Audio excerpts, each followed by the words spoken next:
All right. Well, so I want to ask you another question, which to me was probably the single most intriguing thing about you, was the fact that you sued our governor in the midst of the pandemic. It was my pleasure, believe me. Well, it was our pleasure as well. When we got that news, we were like, yes.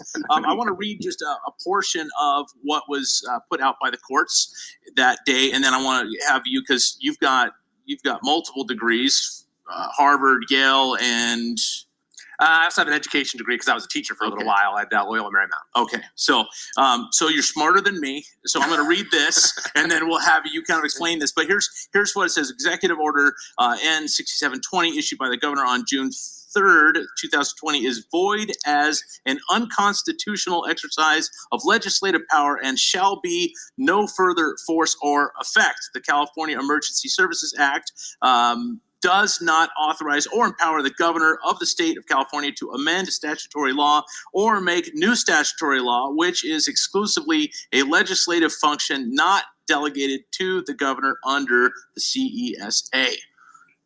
Go ahead and unpack that for us. I didn't understand any of that. So this was the ruling that came down from a superior court in Northern California.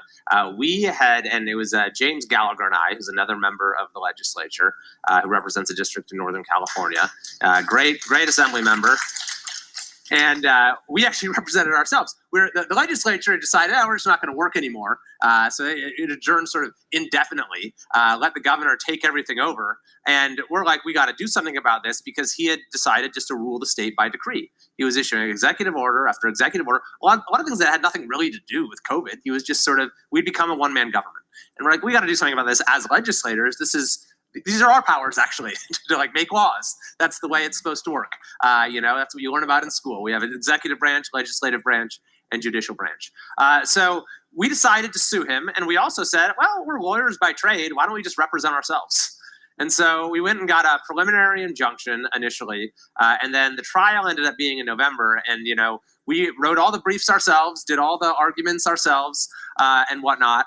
And it was actually one of the most amazing days of my life when we arrived for this trial.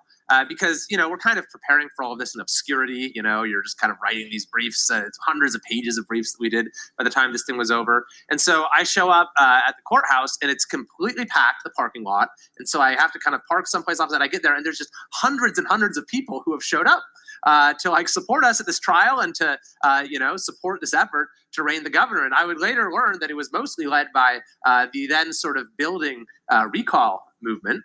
But that was kind of the moment I realized this recall, that something's going on here. And so we ended up winning the trial. And the finding by the judge was that the particular order we had challenged, because you have to, there was a lot we could have challenged, you have to pick one, it was unconstitutional, not within the governor's powers, and she issued a restraining order saying he can't do things like this going forward. And in my view, that would have been applicable to things like the lockdowns as well. That if you're going to do something like that, which is not even clear you, should be able to do at all, but if you're going to, then the legislature needs to be involved. The government can't just come up with it and then impose it on everyone else. So long story short, he ended up getting a very favorable panel of judges on the 3rd District Court of Appeals. And who had all three of them had worked for governors, and they ended up reversing that decision. And then, in what is truly just kind of shocking to me, the California Supreme Court refused to hear the case. It was 4 justices appointed by Jerry Brown, 1 by Gavin Newsom. And that shocked you, that they refused to hear the case? Well, that doesn't shock me. Shock is maybe the wrong word. I just think it's so unacceptable. There you go. Okay. And because, you look at other states where there have been challenges to governors' overreach of authority, which has been nowhere close to what Gavin Newsom has done. However they've come out, it's the state's highest court that has always decided the issue. And this is the issue of our time. Whether we are going to just surrender the form of government that has worked pretty well in this country for 200 plus years. Right? And we decide, well, we're just going to let this opinion from 3 randomly chosen justices, randomly, I say quote unquote, on the 3rd District Court of Appeals to have the binding decision on this. So, that's why I say now we're seeking justice at the ballot box. That's what the opportunity we have in 10 days. And I'll say as just one side note on this. One of the most important powers a governor has is the power to appoint judges. And I'd appoint judges who actually respect the Constitution. Sort of a novel idea. He did, by the way, Gavin Newsom just yesterday, he went on like a judge appointing binge. He appointed 23 judges. And so I don't know, maybe he thinks he might not have the power to appoint judges pretty soon. Right. Yeah, that's pretty telling.